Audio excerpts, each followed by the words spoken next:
ఈ ఎంసెట్ లేదా ఎఫ్సెట్లో మంచి ర్యాంక్ రాని విద్యార్థులకు బెస్ట్ ఆల్టర్నేటివ్ సిఏ కోర్సులు అడ్మిషన్లు జరుగుతున్నవి. కోల్కతా ఈ మాట వింటేనే మనకు తెలుసు కరెక్ట్ ఎగ్జాక్ట్లీ ఒక సంవత్సరం క్రితమే ఈ మెడికల్ స్టూడెంట్ మీద అత్యాచారం జరిగింది. ఆ తర్వాత రకరకాలుగా ఒకరి మీద ఒకరు ఎలిగేషన్ చేసుకోవడం, మా తప్పు కాదనడం, ఇదంతా జరిగిన తర్వాత లాస్ట్కి వస్తే ఒక నిందితుడిని పట్టుకున్నారు. ఆయనకు యావజ్జీవ కారాగార శిక్షణ అయితే వేసారు. అది దాదాపుగా మెడికల్ స్టూడెంట్స్ అసలు మేము పోనేవోము, మాకు ఖచ్చితంగా న్యాయం జరిగే వరకు, అసలు నిందితుడు ఎవరో తేలే వరకు కూడా మేము హాస్పిటల్లో విధులు నిర్వహించడం, ఇట్లా చాలా అంటే చాలా పెద్ద ఎత్తున ఉద్యమం నడిచింది. అగైన్ మళ్ళా అదే సిచ్యువేషన్ ని ఇప్పుడు కోల్కతా ఫేస్ చేస్తోంది. అప్పుడేమో మెడికల్ స్టూడెంట్, ఇప్పుడేమో లా స్టూడెంట్ కి సేమ్ అదే సిచ్యువేషన్ ఎదురైంది. ఈ ఫోటోలో మీకు కనిపిస్తున్న ఈ ముగ్గురు నిందితుల్ని ఒక్కసారి చూడండి. వీళ్ళని అసలు ఏం చేసినా పాపం లేదు అనుకోవచ్చు. ఎందుకంటే కోల్కతాలో 24 ఏళ్ల లా విద్యార్థినిపై క్యాంపస్ లోనే సామూహిక అత్యాచారం చేశారు. ఇగో వీళ్ళు ముగ్గురు కూడా, ఈ వ్యక్తి ఎవరైతే ఉన్నారో ఈయన కూడా ఒక లాకి సంబంధించిన స్టూడెంట్, గతంలో అదే కాలేజ్ లో చదివిండు. ఈయన సీనియర్, ఇప్పుడు ఆ అమ్మాయికి సీనియర్ అన్నమాట. వీళ్ళిద్దరేమో ఆ కాలేజ్ లో వాళ్ళిద్దరు సిబ్బంది, వాళ్ళిద్దరేమో అక్కడ వర్క్ చేసే ఆ కాలేజ్ లో పనిచేసే సిబ్బంది. ఈయననేమో ఏకంగా ఆ లా కాలేజ్ లోనే వన్ ఆఫ్ ది సీనియర్. ఈ ఘటన బెంగాల్లో రాజకీయ చర్చకు దారితీసింది. ఎందుకంటే ప్రతిపక్ష బీజేపీ ఇప్పుడు అధికార తృణమూల్ కాంగ్రెస్ ప్రభుత్వంపై దాడి చేస్తోంది. ముగ్గురు వ్యక్తులు కలిసి విద్యార్థినిపై క్యాంపస్ లోని గార్డ్ రూమ్ లో అత్యాచారానికి పాల్పడ్డారు. మనకు తెలుసు కదా, గార్డ్స్ ఉంటారు అంటే ఎవరైతే నిగరాని పెడుతూ ఉంటారో కాలేజ్ మీద, ఎవరైతే కాపలా కాస్తూ ఉంటారో రాత్రి పూట, ఆ గార్డ్ రూమ్ లోనే ఏకంగా ఈ ముగ్గురు నిందితులు కూడా ఆ అమ్మాయిని సామూహికంగా అత్యాచారం చేసిండ్రు. ప్రధాన నిందితుడు మోనోజిత్ మిశ్రా, ఇగో ఇతనే ది మెయిన్. ఈ అత్యాచారానికి కారకుడు ఎవడు అంటే ఇగో ఈయనే మిశ్రా. ఆయన ఒక మాజీ విద్యార్థి అండ్ టిఎంసి స్టూడెంట్ వింగ్ ప్రధాన కార్యదర్శిగా గతంలో పనిచేసిండు. టిఎంసి ఇప్పుడు అధికారంలో ఉన్నటువంటి పార్టీ తృణమూల్ కాంగ్రెస్, మమతా బెనర్జీ సీఎం గా వ్యవహరిస్తున్నటువంటి పార్టీ ఎవరైతే ఉన్నారో ఆ పార్టీకి సంబంధించి ప్రధాన కార్యదర్శిగా గతంలో పనిచేశాడట. ఇదే ఇప్పుడు రాజకీయ దుమారానికి దారితీస్తోంది. ఇతడితో పాటుగా మరో ఇద్దరు విద్యార్థులు కాదు, వీళ్ళిద్దరు ఈ మొహాలే మన విద్యార్థుల కాదు, అక్కడ ఉన్నటువంటి సిబ్బంది. వీళ్ళంతా అహ్మద్, ప్రమిత్ ముఖర్జీలు అత్యాచారానికి ఒడిగట్టారు. కస్బా పోలీస్ స్టేషన్ లో ప్రస్తుతం అయితే కేసు నమోదైంది. ఆమెనే ఎవరైతే బాధితురాలు ఎవరైతే ఉన్నారో ఆమెనే వెళ్లి వీళ్ళ మీద కేసు ఫైల్ చేసింది. ముగ్గురు నిందితులను పోలీసులు అరెస్ట్ చేశారు. జూన్ 25న రాత్రి 7:30 నుంచి రాత్రి 10:50 మధ్య కళాశాల ఆవరణలో ఈ సంఘటన జరిగింది. ఎంత దారుణం అసలు! ఒక లా స్టూడెంట్ ఎక్కడైతే కాలేజ్ లో చదువుతుందో ఏకంగా అదే కాలేజ్ లో ఆమె అత్యాచారానికి గురైంది అని అంటే ఏం చెప్పాలి? అసలు ఏంది ఇది? ఇంత ఘోరంగా తయారైనరు.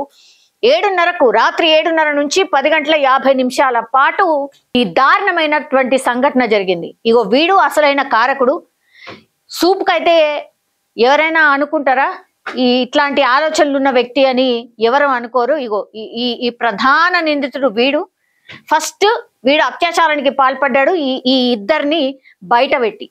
తర్వాత వీడు బయటకు వచ్చిన తర్వాత వీళ్ళిద్దరూ అత్యాచారానికి పాల్పడ్డారంటే ఈ కేసుకి సంబంధించి ఈమెనే స్వయంగా వెళ్ళి నాకు ఈ దారుణం జరిగింది, నాకు ఇట్లా జరిగింది అని ఏకంగా ఆ బాధితురాలే పోలీస్ స్టేషన్ కి వెళ్ళి ఫిర్యాదు చేసినటువంటి పరిస్థితి ఉంది. అసలు రీజన్ ఏంది? ఎందుకు ఇట్లా కక్ష కట్టిండు, ఎందుకు దీనికి ఒడిగట్టిండు అని అంటే ప్రధాన నిందితుడైనటువంటి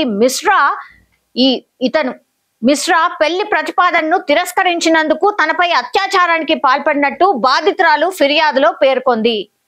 ఇతను ఆ అమ్మాయిని పెళ్లి చేసుకోవాలని అనుకున్నాడట. సరే నీ అభిప్రాయాన్ని చెప్పు, అడుగు. అమ్మాయికి ఇష్టం లేకపోతే ఏం చేస్తావు? ఇట్లా చేస్తావా?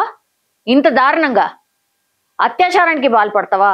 పెళ్లి ప్రపోజ్ చేసినావు, ఆ తర్వాత ఆమెకి ఇష్టం లేదు అమ్మాయికి, ఇష్టం లేకపోతే కక్ష పెంచుకుంటావు, ఇంత దారుణానికి ఒడగట్టిండు. ఏంది పెళ్లి చేసుకోను అన్నందుకు.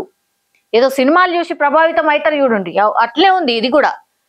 ప్రధాన నిందితుడు ఇప్పుడు మిశ్రా పెళ్లి ప్రతిపాదనను తిరస్కరించినందుకు తనపై అత్యాచారానికి పాల్పడినట్టు బాధితురాలు ఫిర్యాదులో పేర్కొంది. తనకు అప్పటికే బాయ్ ఫ్రెండ్ ఉన్నాడు అని చెప్పినా వినకుండా ముగ్గురు ఆమెపై అత్యాచారం చేశారు. తన ప్రియుడిని చంపేస్తానని బెదిరిస్తూ తనను లోపల బంధించి ఈ దారుణానికి పాల్పడినట్టుగా ఆమె ఫిర్యాదులో పేర్కొన్నటువంటి పరిస్థితి.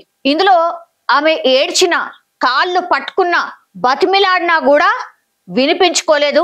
శ్వాస ఆడని స్థితిలో ఆసుపత్రికి తీసుకువెళ్లాలని కోరినా కూడా వినిపించుకోలేదని చెప్పింది.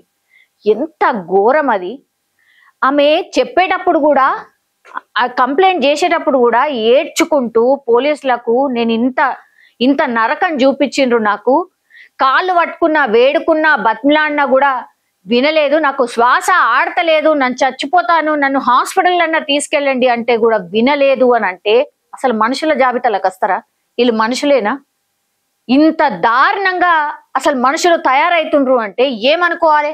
సరే, వీడంటే పెళ్లి చేసుకోమని కోరిండు, ఆమె తిరస్కరించింది కాబట్టి సరే నీకంటే కోపం ఉందనుకుందాం. వీళ్ళకేమైంది? ఈ లా స్టూడెంట్ అంటే సరే ఈ ఏజ్ గ్రూప్ లో ఉందనుకోండి, వీళ్ళని చూడండి ఏ ఏజ్ గ్రూపో. నీకో చెల్లో, అక్కనో, లేకపోతే నీ కూతురు అంత వయసు ఆమె కదా. ఎట్లా అసలు ఏం ఆలోచిస్తున్నారు? ఇంత ఘోరంగా తయారైనరు. అండ్ దీన్ని మొబైల్లో నిందితులు తనను బలవంతంగా గార్డ్ రూమ్ లోకి తీసుకెళ్లి బట్టలు విప్పించి బలవంతంగా అత్యాచారం చేశారని ఆరోపించింది. దీన్ని మొబైల్ ఫోన్ లో చిత్రీకరించి బ్లాక్ మెయిల్ చేశారని కూడా చెప్పింది. ఇది ఇగో ఇంత వీళ్ళు అసలు మనుషులు అసలు జాబితాలో రానేరారు.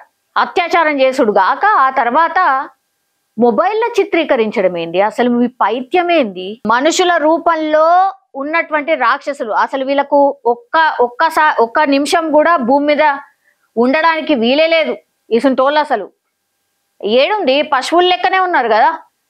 పశువులన్నాక జర ఆలోచిస్తాయేమో. తనకు న్యాయం కావాలని ఫిర్యాదులో పేర్కొంది. చివరికి సాయంత్రం తనను బయటకు వెళ్ళడానికి అనుమతించారని చెప్పింది. ఏంది అంతగానం బతిమిలాడి అంతా చేస్తే కూడా లాస్ట్కి వస్తే బాగా బతిమిలాడి కాళ్ళు మొక్కితే అప్పుడు బయటికి వదిలిండ్రట. ముగ్గురు నిందితులను పోలీసులు అరెస్ట్ చేశారు. నిందితులకు కోర్టు 14 రోజుల జ్యుడిషియల్ కస్టడీ విధించింది. ఈ ఘటనకు జాతీయ మహిళా కమిషన్ సుమోటోగా స్వీకరించింది. చైర్పర్సన్ విజయ రహత్కర్ కోల్కతా పోలీస్ కమిషనర్ కు లేఖ రాశారు. కాలం పరిమితితో దర్యాప్తు చేయాలని కోరారు. అసలు నిజంగా ఈ ఇన్సిడెంట్ లో జరిగిన తర్వాత నిజంగా మొన్న కూడా ఇట్లనే కదా జరిగింది మెడికల్ స్టూడెంట్ కి.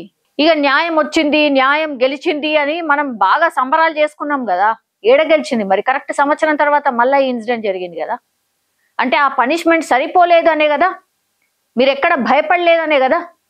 ఆనాడు నిజంగా ఇంకెంత భయంకరమైన పనిష్మెంట్ ఉండుంటేనో ఇట్లాంటివి జరగవు.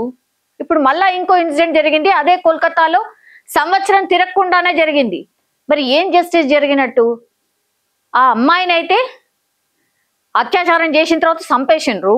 మళ్ళా అక్కడ కూడా రాజకీయ నాయకుల ఇన్వాల్వ్మెంట్ ఉండే, ఇక్కడ కూడా మళ్ళా సేమ్ కనిపిస్తుంది. అసలు ఏమైతుంది? ఈడ రాజకీయమా ఇంకోటా కాదు. అసలు మనుషుల్లాగా బిహేవ్ చేస్తేనా? బతిమిలాడి కాళ్ళు మొక్కితే కూడా వదలలేదు కదా. ఆమెనే వెళ్ళి స్వయంగా ఫిర్యాదు చేసింది. మరి ఇప్పుడు ఏం చర్య తీసుకుంటారు? ఇప్పుడు నేషనల్ కమిషన్, ఇందులో మహిళా కమిషన్ వచ్చి విచారణ చేయాలి, త్వరితగతిన చేయాలంటే త్వరితగతిన అంటే మన దగ్గర ఖచ్చితంగా ఒక 3 నుంచి 6 నెలలు పడుతుంది. అది త్వరితగతిన, అది అంటే మన అదృష్టం అనుకోవాలి. ఇక ఈ సంఘటన కూడా మీరు చూడండి, మళ్ళీ ఆందోళనలు మొదలయ్యాయి. మళ్ళా సేమ్ కోల్కతాలోనే ఇలాంటి ఇన్సిడెంటే జరిగింది. అక్కడ ఎక్కడ అమ్మాయిలకు రక్షణ లేదు. ఇవన్నీ మనం వింటాం. ఇంకొక వారం 10 రోజులు ఇవి వింటాం. మహిళా కమిషన్ స్పందించింది, సుమోటోగా స్వీకరించింది. విచారణ పేరు మీద అమ్మాయిని పిలుస్తారు, వీళ్ళని పిలుస్తారు, ఆ పక్కన వాళ్ళని పిలుస్తారు, వాళ్ళని పిలుస్తారు. ఏమైతుంది? 3 నుంచి 6 నెలలు పడుతుంది. తీరా చూస్తే వీళ్ళకేం ఉరిశిక్షలు ఏం పడవు. లాస్ట్కి వస్తే ఏం చేస్తారంటే వీళ్ళని కారాగారంలో వేసేయండి అని చెప్తారు. అదే న్యాయం అనుకోవాలి. అదే మనకు గొప్ప న్యాయం అనుకోవాలి. ఈ స్థితిలో మనం ఉన్నాం. ఇంకెందుకు ఇట్లా బరి తెగించి ఇట్లాంటి వాళ్ళు బయట తిరిగారు? అదే కదా జరుగుతుంది. మరి అదే కదా క్వశ్చన్ చేస్తున్నారు. సంవత్సరంలోనే 2 ఇన్సిడెంట్స్. ఎవరు ఆన్సర్ చెప్తారు? రాజకీయాలు వాళ్ళ మీద వీళ్ళ మీద అంతే కథం. ఇప్పుడు ఏంది, టీఎంసీకి సంబంధించిన ఆయన కాబట్టి ఇప్పుడు అధికార పార్టీ అదే ఉంది కాబట్టి వాళ్ళ మీద ఇక ఆందోళనలు చేస్తారు, వాళ్ళు తిట్టుకుంటారు, వీళ్ళు తిట్టుకుంటారు. దాని తర్వాత ఏమవుతుంది, ఈమెకు న్యాయం ఎప్పుడు జరగానో అప్పుడే జరుగుతుంది. కానీ అవి ఆగుతాయా అంటే ఎవరు గ్యారంటీ ఇవ్వరు. ఇది మన సిచ్యువేషన్. అగైన్ కోల్కతాలో ఒక లా స్టూడెంట్ కి జరిగినటువంటి ఇన్సిడెంట్ ఇది. చూడాలా మరి ఏం జస్టిస్ జరుగుతుంది, ఏమైతుంది చూడాలి. నిజంగా ప్రస్తుతం ఉన్నటువంటి సమాజం దేనికి ప్రయారిటీ ఇస్తుంది? ఆర్థిక సంబంధాల చుట్టూ మాత్రమే తిరుగుతుంది. మళ్ళీ ఎన్నికలంగానే చాలా విరక్తి కలుగుతాను. మంచి అనిపిస్తుంది కదా, లేడీస్ కూడా ఛాలెంజింగ్ జాబ్స్ చేసినప్పుడు చాలా బాగుంటది. ట్రాఫిక్ అసిస్టెంట్స్ గా నియమించిన ట్రాన్స్జెండర్స్ అందరితో సాల్యూట్ చేయించుకుంటున్నారు. ఫుడ్ డెలివరీ ఇవ్వటానికి వెళ్ళినటువంటి డెలివరీ బాయ్ అనిల్ పై కళ్ళ ముందు